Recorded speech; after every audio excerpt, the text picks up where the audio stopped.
자, 부가세 공급 시기 중에서 가장 중요한 분이죠.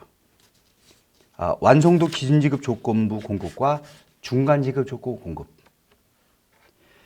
자, 완성도 기준지급 조건부라는 개념은 완성도 따라 돈을 받는 거예요. 재화인 경우는 뭐 선박건조 또는 대형 기계 제작 계약을 했을 때 제작까지 상당한 시간이 걸린다. 또는 뭐 건물을 건설할 때도 마찬가지입니다. 건물 짓는 게 보통 몇 년 걸리죠. 상당한 시간이 걸립니다. 그러면 완전히 일이 끝나기 전에 돈을 중간에 받는 거예요. 중간에. 그게 이제 중간지급 조건 공급에 해당되는 겁니다. 그런데 돈을 받을 때 기성 부분에 대해서 청구의 돈을 받기로 하면 그것은 완성도 기준지급 조건 공급입니다. 두 개 다 똑같은 내용이에요. 인도준 돈을 미리 받는 건 똑같아요. 그런데 그냥 돈을 계약 따라 받으면 요건을 갖춘 경우 중간 지급 조건 공급에 해당되는 거고, 기성 부분을 청구의 돈을 받게 되면 완성 얼마큼 했다, 약속대로 돈을 얼마 달라, 이런 식이면 그것은 완성도 기준지급 조건 공급입니다. 자, 요건 보세요. 완성도 기준지급 조건부 공급. 완성도 기준지급 조건부 공급이란 재화가 인도되기 전 또는 재화가 이용 가능하게 되기 전에, 인도되기 전, 이용 가능하게 되기 전에 대가를 완성도에 따라 분할하여 받기로 한 경우입니다. 자, 중간직 조건부 공급은 그냥 돈을 약속대로 받는 거예요. 완성도 측정은 안 하고. 그래서 다른 점은 완성도 측정하냐 안 하냐가 달라요. 또 하나 차이점은 중간지급 공급은 기간이 6개월 이상 기간이 필요합니다. 6개월 이상이 돼야 돼요, 반드시. 그런데 완성도 기준지급 조건부 공급은 6개월이 안 돼도 괜찮아요. 6개월이라는 개념이 없습니다. 완성도에는. 그냥 6개월이 안 돼도 기성 부분 총계 돈 받으면 완성도 기준지급 조건 공급에 해당되는 거예요. 자, 따라서 완성도 기준지급 조건부 공급의 특징은 일한 사람이 기성 청구를 하는 거예요. 그러면 도급자가 기성을 확인한 다음에 기성 금액을 확정하고 대가를 주는 겁니다. 이런 절차를 거치는 거예요. 따라서 기성거 청구 등이 없다면, 기성거 확인 등이 없다면 그것은 여기에 해당되지 않는 겁니다. 그러니까 돈을 나눠받게 되면 그것은 중간지급 공급에 해당될 수 있어요. 요건을 갖추면. 자, 그러면 중간지급 조건 공급은 뭐냐? 일반적으로 이렇게 하는 거예요. 인도되기 전에, 이용 가능하게 되기 전에 계약금을 받고, 계약금, 중도금과 잔금을 받는 겁니다. 잔금. 이런 식으로 하는 거예요, 계약을. 자, 계약금을 받기로 한 날에 다음 날부터 인도할 때까지 기간이 6개월 이상 되고,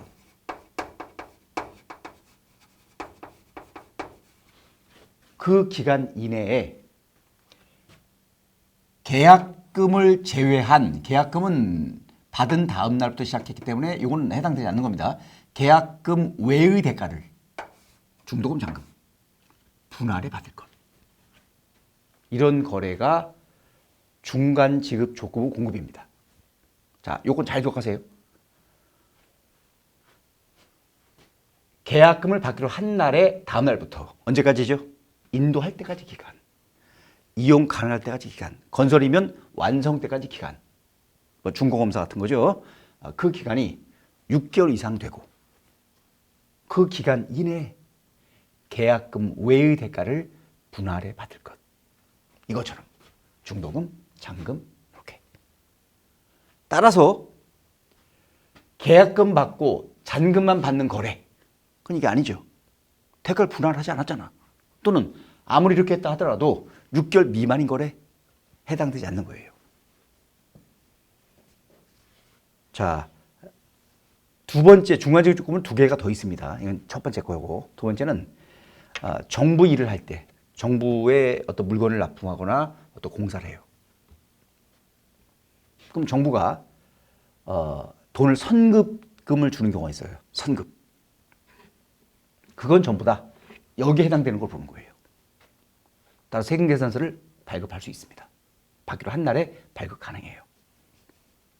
그래서 국고금관리법 제26조에 따라 경비를 미리 지급받을 때 또는 지자체 쪽 일을 하는 거예요.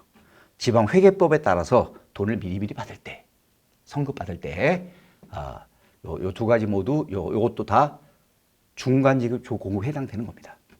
세 가지가 있는 거죠. 그러면 중간지급 조건부나 완성도 기준 조건부 공급은 어느 날에 공급시키냐? 자, 계약금은 이날입니다. 받기로 한 날 세금계산서 끊으셔야 됩니다. 중도금 받기로 한 이날이에요. 잔금 이날입니다. 받기로 약속한 날. 따라서 세금계산서를 실무 이런 회사들이 있어요. 이때 안 끊고 이때 한 장으로 끊어요. 인도할 때. 큰일 납니다. 세금계산서를 계약금과 중도금 안 끊고 이때 끊었어요. 한 번에 다 한 장으로 앞에 거 세금계산 발급이 늦게 발급된 거예요. 매출자 가산세 붙습니다. 매입자 가산세 또는 매입세 불공제입니다. 이게 매입세 불공제가 되면 불이익이 보통 큰 게 아니에요. 건물 같은 건 신축할 때 금액이 수백억짜리 건물이에요. 건물 지면 또는 수십억. 부가세가 수백억이면 100억이면 10억이 나옵니다. 매입세 공제를 못 받으면 10억 돈 날리는 거예요. 굉장히 중요한 사안입니다. 따라서 반드시 거래를 확인해서 이 요건을 갖췄다면 세금계산서는 돈을 받기로 한 날에 각각 끊는 거예요. 각각. 자, 기억하시고요. 그런데 이런 계약도 있어요. 계약금 1차 중도금, 2차 중도금, 2차.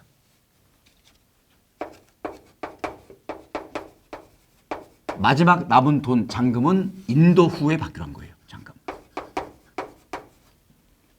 세금계산서를 이렇게 끊는 분들이 있어 실면서 계약금 받기로 한 날, 중도금 받기로 한 날, 중도금 받기로 한 날, 잔금 받기로 한 날. 절대 안 됩니다. 인도가 됐죠. 공급이 끝난 거예요. 공급이 끝났는데 무슨 지금 공급 시기가 있습니까? 아니죠. 인도 후 받기로 한 돈은 땡겨서 인도한 이날에 세금계산서를 발급해야 됩니다. 실무에서 이때 끊는 사람들이 꽤 있어요. 절대 안 됩니다.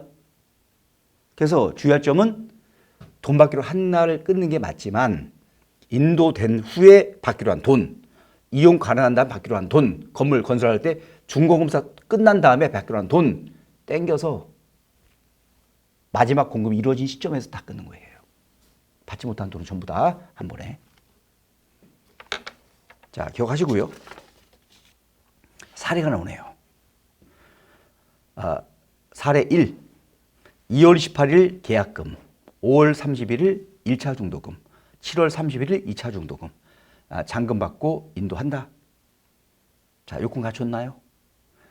계약금을 받기로 한 날의 다음 날부터 인도할 때까지 기간이 얼마죠? 6개월 이상 되는 거죠. 그리고 그 기간 이내에 계약금 외의 대가를 분할해 받죠. 따라서 공급 시기는 각각 돈 받기로 한 날입니다. 사례 두 번째 그림. 2월 28일 계약, 5월 말에 1차 중도금, 2차 중도금, 인도 잔금. 6개월은 넘지만 중요한 건 뭐죠? 인도 후에 받을 잔금 땡기세요. 땡겨서 인도일에 세금계산서를 끊으셔야죠. 또 이런 거래도 있어요. 중간이익을 조건 공급하고 장기로 혼합된 거래도 있어요. 인도전 돈을 미리미리 받아. 인도 돈도 나눠 받아. 이런 혼합 거래는 앞에는 중간 지급 조건 공급에 해당되는 거예요. 언제가 공급시키죠? 돈 받기로 한 날. 뒤에는 장기할부예요. 돈 받기로 한 날. 자, 이제 중간 지급 조건 공급의 계약이 변경될 때 공급 시기 사례. 자, 첫 번째. 이렇게 계약을 맺었습니다. 계약금 2월 3일. 중도금 1차 중도금이에요. 5월 3일. 2차 중도금 9월 3일. 인도 9월 3일. 잔금 11월 3일. 이렇게 계약을 맺었어요. 요건 됩니까? 계약금 받기로 한 날의 다음 날부터 1월 4일이죠. 인도할 때까지 기간이 6개월 이상 되냐? 되죠, 당연히. 그리고 그 기간 이내에 계약금 외의 대가를 분할해 받냐? 분할해 받죠? 해당됩니다. 공급시는 언제죠? 계약금 이날, 1차 중도금 받기로 한 날, 2차 중도금 받기로 한 날, 잔금 땡겨서 인도한 날 끊는 거죠.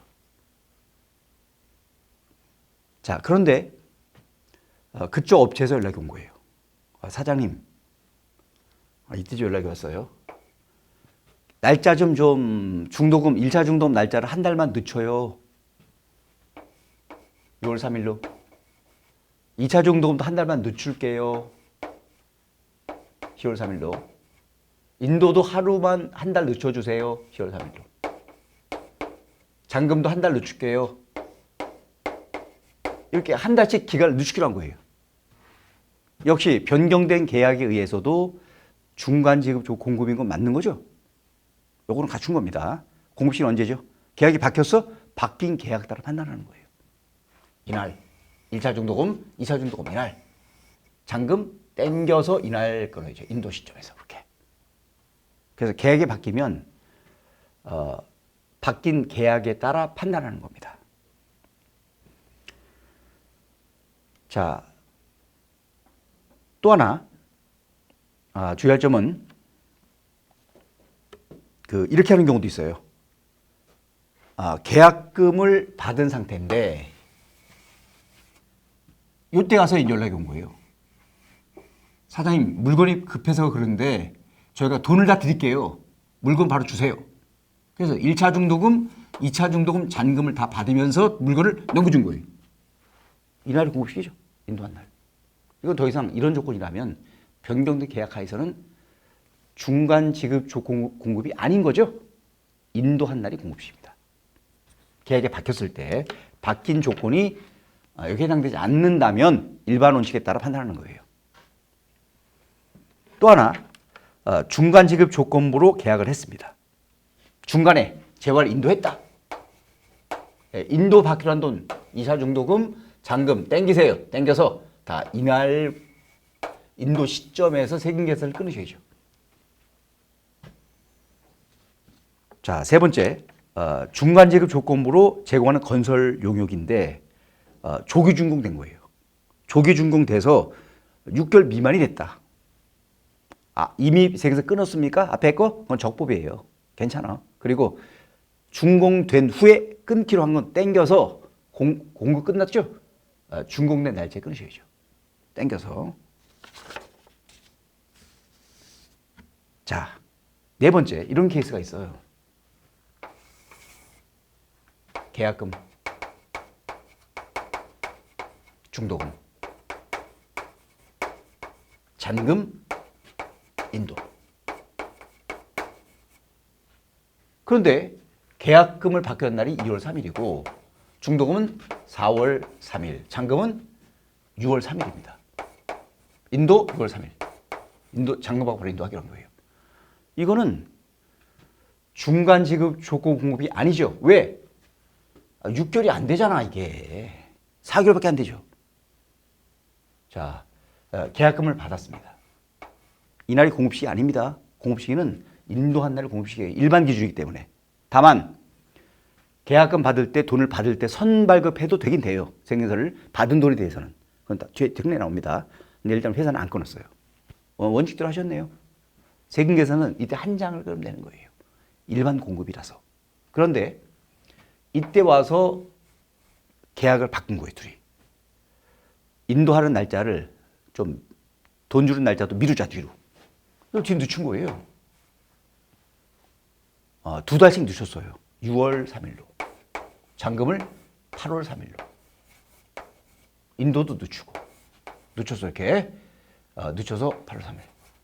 늦춘 거예요. 그럼 요건 됩니까? 계약금 받기로 한 날의 다음 날부터. 1월 4일부터죠. 인도할 때까지 기간. 언제죠? 8월 3일. 정확히 6개월이네요.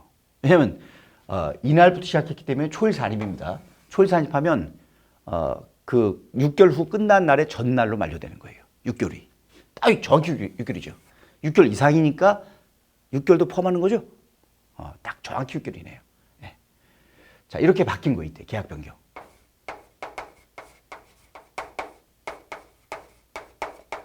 그럼 변경된 계약에서는 중간 지급 공급에 해당되는 거죠. 그럼 공급식이 언젠가요? 중도금 이날이죠. 바뀐 날이죠. 바뀐 이날. 잔금 바뀐 이날. 바뀌로 한 날이죠. 이게 공급식이에요. 그 문제는 계약금이에요. 계약금은 이때 이미 받은 상태죠. 언제 생에서 끊어요? 이건 이때 끊을 수가 없었죠, 당초에. 계약이 이때 바뀐 거니까. 이 계약금 부분은 계약이 바뀐 날짜로 끊으세요. 이때. 이게 최선이야. 이게 현재 해석이죠. 해석 뭐 제대로 돼 있네요. 자, 기억하시고요. 그 다음에 3번 반가로입니다. 부동산 양도시 공급시기. 부동산은 이용 가능한 때가 공급시기죠. 이용 가능한 시점. 그럼 이용 가능이 언젠가요? 현재 구세청 해석은 소유권 이전 등기를 말한다. 소유권 등기해주면 그 사람 건물이 되는 거죠? 그런데 이렇게 하는 경우도 있어요. 건물을 매매하는데 등기를 이쪽에서 해달라는 거야, 자기한테. 해주면 자기가 건물을 은행에 담보 잡히고 대출을 해서 대출금을 가지고 돈을 갚겠다는 거예요, 잔금을. 이런 계약도 있을 수 있죠. 당연히 실무에서 이런 계약이 있습니다. 그래서 건물 소유권 넘겨준 거예요. 근데 얘기를 했죠. 이 건물 쓰지 마라. 쓰지 말고 잔금을 치르면 그때 써라. 내가 등기만 넘겨줄게, 너한테. 등기를 넘겨준 거예요. 그럼 그 사람은 건물 등기를 넘겨받았지만 건물 쓸 수는 없죠. 건물을 은행에 담보 잡히고 대출을 받아서 잔금을 치르고 건물 쓰겠죠. 이런 경우는 등기를 넘겨줘도 쓸 수가 없죠. 그쪽이. 소비할 수가 없습니다. 이런 경우는 사용 가능한 시점이 공급시기입니다. 구체적인 해석 보세요. 이용 가능한 때란 원칙적으로 소유권 이전 등기를 말하지만 당사자 간의 특약에 따라 소유권 이전 등기일에 실제로 쓸 수가 없다. 그럼 뭐 그때는 실제 쓸 수 있는 시점이 공급시기입니다. 자, 두 번째, 중간 지급 조건으로 부동산을 팔기로 한 거예요. 그런데 중간에 조건을 이렇게 맺었죠. 중간에 이용 가능하게 됐다. 이 시점이 공급시기죠. 뒤에 받을 돈 땡겨서 이날 꺼내죠. 당연히. 자, 그 다음에 세 번째, 사업자가 부동산 임대 사업에 쓰던 건물을 매각했다. 매각. 계약금과 중도금을 받고 잔금을 안 받은 상태에서 폐업을 한 거예요. 그리고 잔금을 나중에 받은 거야. 이거 주의하실 게 이거예요. 잔금은 받지 못해서도 폐업을 하면 잔금 받을 돈은 폐업한 날이 공급시입니다. 폐업한 날짜로 세금계산서를 끊어야 됩니다. 자, 네 번째, 건축 중인 건물을 양도했다. 이용 가능한 시점이 공급시입니다. 부동산을 기부 체납하기로 약정. 기부 체납 절차가 완료된 시점이 공급시입니다. 임차 토지 시설물을 읽어보시기 바랍니다. 자, 그 다음에 5번입니다. 공급 시기를 구획할 수 없는 계속적 공급. 계속 쭉 공급해요. 대표적인 게 뭐죠? 전기. 여러분들 전기는 계속 쓰죠. 일반 집 전기 24시간 계속 써요. 밤에도 전기 돌죠. 냉장고 있잖아요. 계속. 그러면 전기는 어느 날이 공급시기인가요? 계속 알 수가 없죠. 알 수가 없죠. 이런 계속적 공급. 또 대표적인 건 임대. 임대 용역적이죠. 임대도 계속적 공급입니다. 그럼 이런 계속적 공급은 언제가 공급시기냐? 전기요금 받기로 한 날, 가스요금 받기로 한 날, 임대를 받기로 한 날, 그날이 공급시기입니다. 근데 일반적으로 전기요금 받기로 한 날이 예를 들어서 25일이다. 전기요금 납부기한이. 그럼 전기요금을 한전에서 얼마인지 알려줘야 요금을 낼 거 아니에요. 그래서 납부기한이 25일이면 고지서는 미리 나오죠. 근데 고지서가 세금 계산 역할을 합니다. 그럼 고지서를 미리 끊을 수밖에 없는 거예요. 미리 줘야 그걸 보고 납부를 할 테니까. 그래서 계속적 공급은 일반 관행이 선발급이 관행이에요. 그러니까 법도 계속적 공급은 선발급해도 좋다. 괜찮아요. 상관없어. 자, 기억하시고요. 그래서 계속적 공급은 세금계산서나 영수증을 선발급하면 그날이 공급시기입니다. 여기까지 설명드리고요. 다음 강의는 수출의 공급 시기를 보겠습니다. 수고하셨습니다.